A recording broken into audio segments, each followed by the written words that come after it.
Seorang pria tega menghabisi nyawa kekasihnya, lalu memutilasi tubuh korban menjadi ratusan potongan. Sebagian dibuang ke Mojokerto, sebagian lagi disembunyikan di kos tempat mereka tinggal. Bagaimana kasus ini bisa terbongkar? Apa motif di balik tindakan kejam ini? Dan bagaimana polisi akhirnya berhasil menangkap pelakunya? Mari kita ikuti kisah lengkapnya.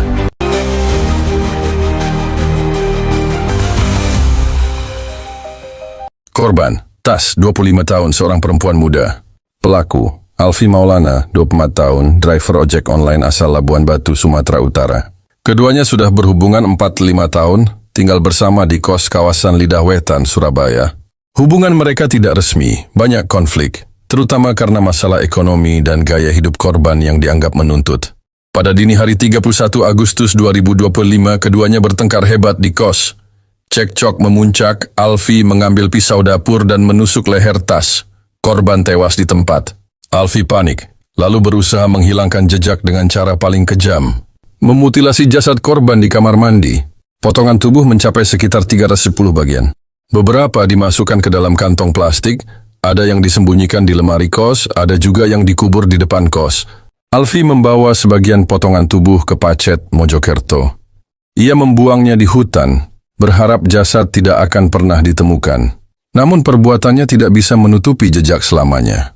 Beberapa hari kemudian warga Pacet mencium bau menyengat di semak-semak. Saat diperiksa ternyata ditemukan potongan tubuh manusia. Warga langsung melapor ke Polres Mojokerto. Dari sinilah awal pengungkapan kasus dimulai. Tim Inafis Polres Mojokerto melakukan olah TKP dan mengumpulkan potongan tubuh. Polisi menggunakan MAMBIS, sistem identifikasi biometrik sidik jari. Hasilnya, potongan tangan cocok dengan data EKTP korban, Tas. Setelah identitas korban jelas, polisi menyelidiki kehidupan pribadinya. Jejak mengarah ke kos di Surabaya, tempat korban tinggal bersama pacarnya. Polisi mendatangi kos di Jalan Lidah Wetan. Di dalam kos, mereka menemukan potongan tubuh lain, termasuk yang disimpan di lemari dan sebagian dikubur di halaman. Temuan ini memperkuat dugaan bahwa pelaku adalah orang terdekat korban. Berdasarkan keterangan saksi dan penyelidikan, polisi mengidentifikasi pacar korban, Alfi Maulana. Alfi sempat kabur, namun akhirnya ditangkap tim gabungan Polres Mojokerto dan Polda Jatim di Surabaya. Saat diperiksa, ia mengakui semua perbuatannya. Alfi mengaku membunuh karena sakit hati. Ia merasa korban sering menuntut dan memaksanya memenuhi gaya hidup tertentu. Hubungan yang tidak sah juga menambah tekanan psikologis. Dalam kondisi emosi, ia melakukan tindakan fatal yang berakhir dengan tragedi. Polisi menjerat Alfi dengan pasal 338 dan 340 KUHP tentang pembunuhan berencana. Ancaman hukuman, seumur hidup atau hukuman mati. Hidup mengajarkan kita satu hal penting. Manusia tidak pernah benar-benar tetap sama. Hati bisa berubah seiring waktu, situasi, dan kepentingan. Hari ini seseorang bisa tersenyum tulus di hadapanmu. Besok bisa saja ia menikammu dari belakang. Kepercayaan adalah barang mahal dan sekali diberi, kita menyerahkan bagian rapuh dari diri kita kepada orang lain. Namun, terlalu sering kita lupa bahwa hati manusia penuh dengan lapisan keinginan, ego, dan rasa takut yang bisa mengubah arah setiap saat. Bukan berarti kita harus hidup penuh curiga, tapi jangan pula menaruh kepercayaan buta. Jaga dirimu, karena tak semua yang dekat itu tulus, dan tak semua yang manis itu ikhlas. Percayalah pada dirimu sendiri, pada prinsipmu, dan pada kekuatan hatimu. Sebab pada akhirnya, satu-satunya hati yang bisa kau kendalikan, hanyalah hatimu sendiri. Psikologi manusia menunjukkan bahwa hati dan perilaku tidak pernah benar-benar statis. Manusia dipengaruhi oleh banyak faktor, seperti pengalaman hidup, lingkungan sosial, trauma, cinta, rasa sakit, hingga ambisi pribadi. Semua itu membuat hati mudah berubah.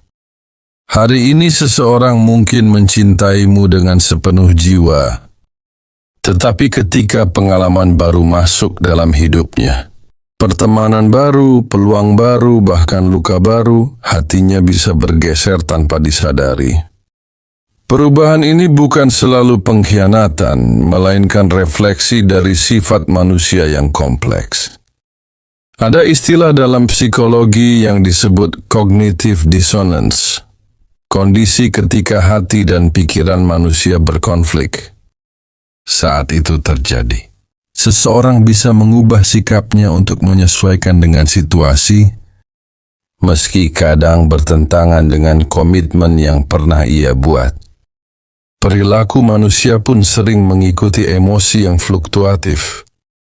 Rasa nyaman bisa berganti dengan bosan, rasa cinta bisa berubah menjadi kecewa, rasa percaya bisa runtuh karena satu kesalahan kecil. Itulah sebabnya tak ada hati yang benar-benar permanen. Maka memahami psikologi ini mengajarkan kita satu hal penting. Jangan menggantungkan hidup sepenuhnya pada orang lain. Hargai hubungan, tapi tetap simpan ruang untuk melindungi dirimu sendiri. Karena hati manusia bisa berubah, tetapi kendali atas dirimu tidak boleh lepas dari tanganmu. Manusia adalah makhluk yang penuh paradoks. Kita ingin dicintai dengan setia, tetapi hati kita sendiri sering berubah arah tanpa kita sadari. Kita ingin dipercaya sepenuhnya, namun tak jarang kita pun menyimpan rahasia. Inilah hakikat manusia. Asnaka ada hati yang benar-benar sama dari waktu ke waktu. Dalam psikologi, perubahan hati dan perilaku adalah sesuatu yang wajar. Manusia dipengaruhi oleh banyak faktor, emosi, pengalaman, tekanan sosial, bahkan hormon. Sebuah peristiwa kecil saja dapat mengubah cara seseorang memandang hidup. Misalnya, seseorang yang dulu sabar bisa menjadi mudah marah setelah berkali-kali dikecewakan.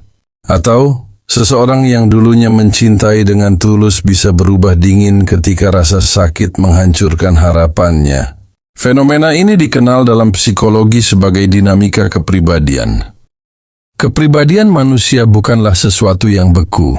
Ia bergerak, berevolusi, dan beradaptasi dengan keadaan.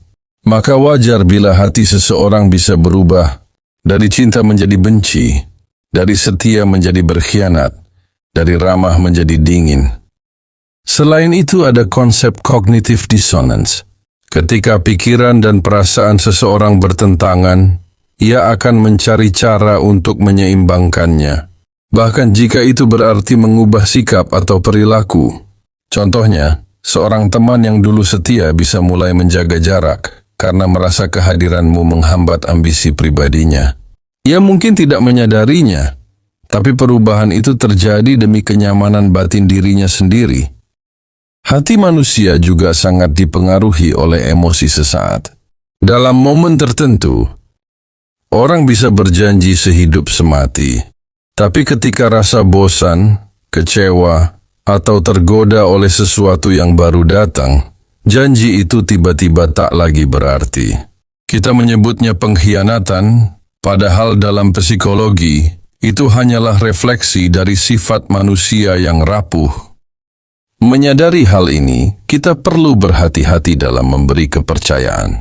Bukan berarti kita harus hidup dalam kecurigaan, tetapi jangan pernah menaruh seluruh hatimu pada orang lain, tanpa menyisakan ruang untuk melindungi diri.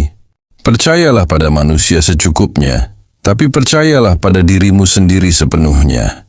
Sebab pada akhirnya, yang benar-benar bisa kau andalkan hanyalah dirimu sendiri. Dunia bisa berubah, orang-orang bisa berubah, hati bisa berbalik arah. Namun prinsip dan kendali atas hidupmu adalah milikmu, dan itu tak boleh kau serahkan sepenuhnya pada siapapun. Hati manusia ibarat samudera, luas, dalam, dan penuh gelombang.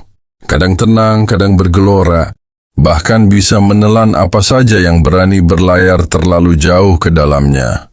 Inilah alasan mengapa kepercayaan adalah barang langka. Karena hati bukanlah batu karang yang tetap, melainkan air yang selalu berubah bentuk sesuai arah angin dan arus. Psikologi manusia menegaskan bahwa perubahan adalah kodrat. Seseorang bisa berubah karena pengalaman baru, luka lama yang belum sembuh, atau sekadar karena waktu. Bahkan cinta yang paling tulus pun bisa pudar jika tidak dijaga, karena hati memiliki sifat fluktuatif. Emosi, dorongan biologis, kebutuhan sosial, hingga ambisi pribadi menjadi bahan bakar yang terus menggerakkan perubahan ini. Ada kalanya perubahan hati muncul tanpa disadari. Jangan pernah percaya kepada siapapun, karena tak ada hati yang tak berubah. Seorang sahabat yang dulu terasa setia bisa tiba-tiba menjauh, bukan karena benci, melainkan karena hidupnya menemukan jalan baru. Seorang kekasih bisa berhenti mencintai, bukan karena ingin mengkhianati, tetapi karena hatinya telah lelah dan tak lagi menemukan alasan untuk bertahan. Dalam istilah psikologi, fenomena ini disebut dinamika emosi dan kognisi, di mana manusia terus beradaptasi dengan pengalaman baru yang dialami. Namun perubahan ini sering melukai. Kita menganggap janji adalah sesuatu yang kekal, padahal bagi sebagian orang, janji hanyalah kata-kata yang lahir dari emosi sesaat. Kita percaya pada kesetiaan, padahal kesetiaan hanyalah komitmen yang bisa goyah ketika hati menemukan sesuatu yang dianggap lebih berarti. Karena itu, kita perlu belajar sebuah seni. Percaya, tapi jangan buta. Percaya secukupnya, tetapi simpan ruang untuk melindungi dirimu dari kekecewaan. Jangan berharap manusia tetap sama, karena yang abadi hanyalah perubahan.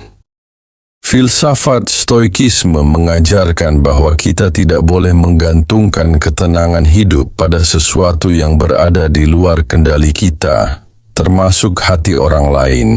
Satu-satunya hati yang bisa kita jaga hanyalah hati kita sendiri. Maka jika suatu hari orang yang paling kita percaya berubah arah, kita tidak runtuh, karena kita tahu itu adalah kodrat manusia. Hati akan selalu berubah, perilaku akan selalu menyesuaikan. Tetapi prinsip dan kesadaran diri, itulah benteng terakhir yang tidak boleh kita serahkan pada siapapun. Bayangkan seorang sahabat yang selalu bersamamu sejak kecil. Kalian berbagi cerita, mimpi, bahkan rahasia terdalam. Saat itu kau percaya bahwa persahabatan kalian akan abadi. Namun seiring waktu ketika ia masuk ke lingkungan baru, bertemu orang-orang baru, dan mengejar ambisi yang berbeda, hubungan kalian mulai renggang, bukan karena ia jahat tetapi karena hatinya berubah arah. Atau kisah seorang kekasih yang pernah berjanji sehidup semati. Di awal, semua terasa manis, perhatian, pengorbanan, dan kata-kata cinta yang meyakinkan. Tapi ketika masalah hidup datang, tekanan ekonomi, godaan orang lain, atau rasa bosan, perlahan sikapnya berubah. Janji yang dulu terdengar suci kini terasa hampa. Hatinya beralih. Meski dulu ia pernah bersumpah tidak akan pernah meninggalkanmu. Hal serupa juga terjadi di dunia kerja. Rekan yang terlihat ramah dan mendukung bisa saja berubah menjadi pesaing diam-diam ketika ada promosi jabatan. Seseorang yang dulu menolongmu bisa berbalik menjatuhkanmu jika itu menguntungkan dirinya. Lagi-lagi, bukan semata-mata karena keburukan, melainkan karena hati manusia tunduk pada kebutuhan dan kepentingan. Semua ini menunjukkan bahwa perubahan hati adalah keniscayaan. Bukan berarti kita tidak boleh menjalin hubungan atau memberi kepercayaan, tetapi kita harus menyadari risikonya. Dengan begitu, saat perubahan datang, kita tidak merasa dikhianati sepenuhnya, melainkan menerima bahwa begitulah sifat manusia. Kuncinya ada pada satu hal. Jangan pernah menggantungkan kebahagiaanmu pada orang lain. Belajarlah menghargai setiap hubungan tanpa harus kehilangan kendali atas dirimu sendiri. Dengan begitu, meski orang lain berubah, kau tetap berdiri tegak, karena fondasi hidupmu tidak pernah kau letakkan di hati orang lain, melainkan di dalam dirimu sendiri. Dalam psikologi, perubahan hati dan perilaku adalah hal yang wajar.